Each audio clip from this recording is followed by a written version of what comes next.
Vous le savez, le monde célèbre chaque 8 mars la Journée internationale de la femme, qu'on venait de le dire. C'est une façon en fait d'honorer les femmes, de donner sourire aux femmes et de dire aux femmes qu'elles sont capables.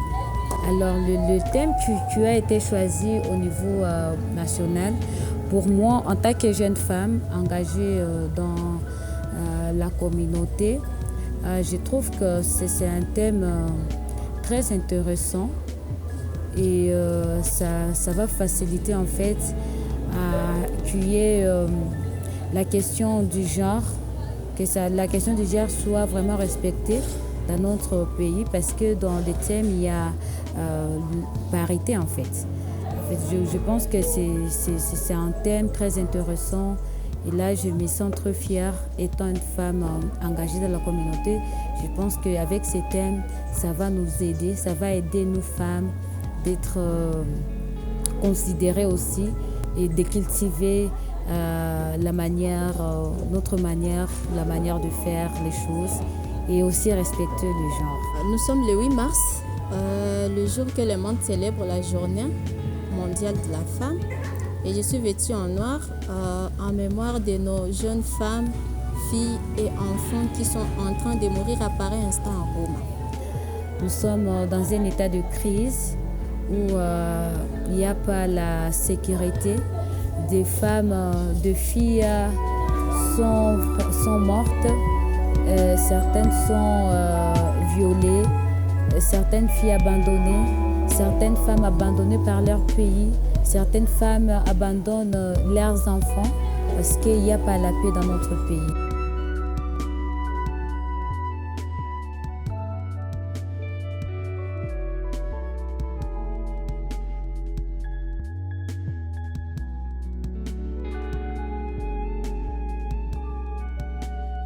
Parlons des initiatives. Il y a vraiment nombreuses initiatives qui ont mis en marche des ressources en faveur de la femme. Il y a par exemple les IFEPAD qui soutiennent, défendent les droits de la femme. Il y a également le séjour d'activisme, comme il est nommé. C'est aussi une initiative qui est là pour la protection, la promotion des droits de la femme. Donc ces initiatives sont vraiment prometteuses pour garantir aux femmes un avenir meilleur. Alors les obstacles qu'on trouve à l'autonomisation, parce que les femmes, premièrement, dans mon pays, surtout à l'est de la République, elles ne sont pas stables. Elles ne sont pas stables financièrement.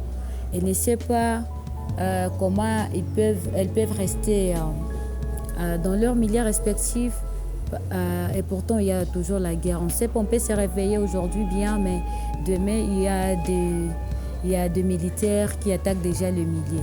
Alors il y a déjà la situation sécuritaire qui est un obstacle sur l'autonomisation économique des femmes. Il y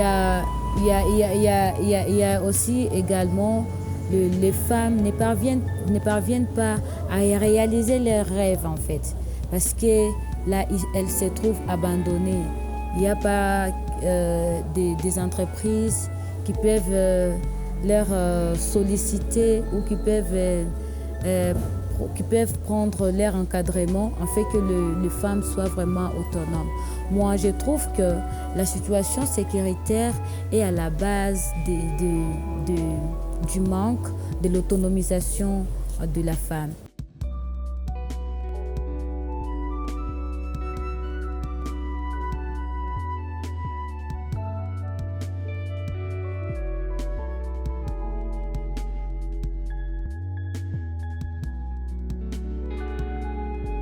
Parlons des défis lorsque le monde est en crise, lorsque mon pays est en crise actuellement, quand on parle de la guerre à l'Est. Vous trouvez que les femmes rurales sont vraiment les plus touchées du fait qu'ils n'ont pas un accès à l'information, ils n'ont pas accès aux ressources, ils n'ont pas accès à plusieurs choses. Et là, ils se retrouvent victimes, surtout lorsqu'il s'agit de normes traditionnelles. Il y a les travaux qui sont là, les travaux ménagers. Ils sont vraiment victimes en cas de crise. Les femmes rurales sont les plus touchées. Euh, Moi, au départ, je suis tellement intéressée par l'éducation des femmes, surtout de la jeune fille. Quand je trouve des jeunes filles au banc de l'école, quand je trouve les jeunes filles à l'université, quand je trouve les jeunes filles dans les centres de formation, pour moi, je trouve que c'est déjà bon pour la communauté.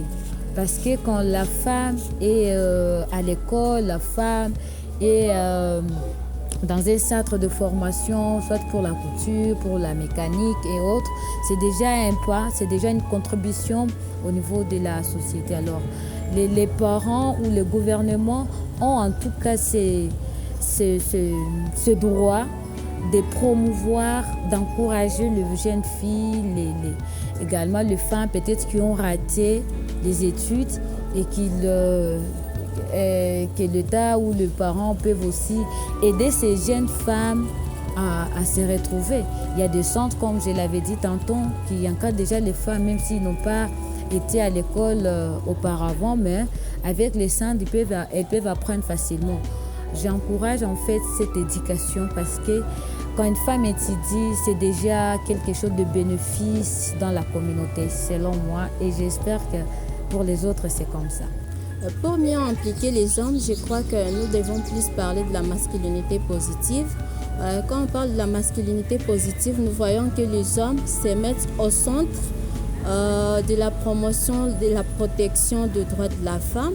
Et là, comme dans l'ancien temps, ce sont eux vraiment qui se sont impliqués dans la discrimination qui se voit aujourd'hui la plupart des hommes. Mais quand nous parlons de la masculinité positive, vous trouverez que les hommes seront au centre de la protection et de la promotion des droits de la femme et il y aura zéro discrimination.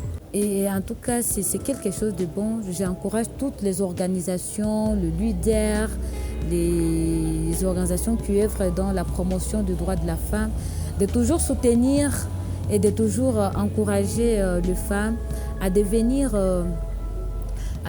autonomes, premièrement, à devenir aussi,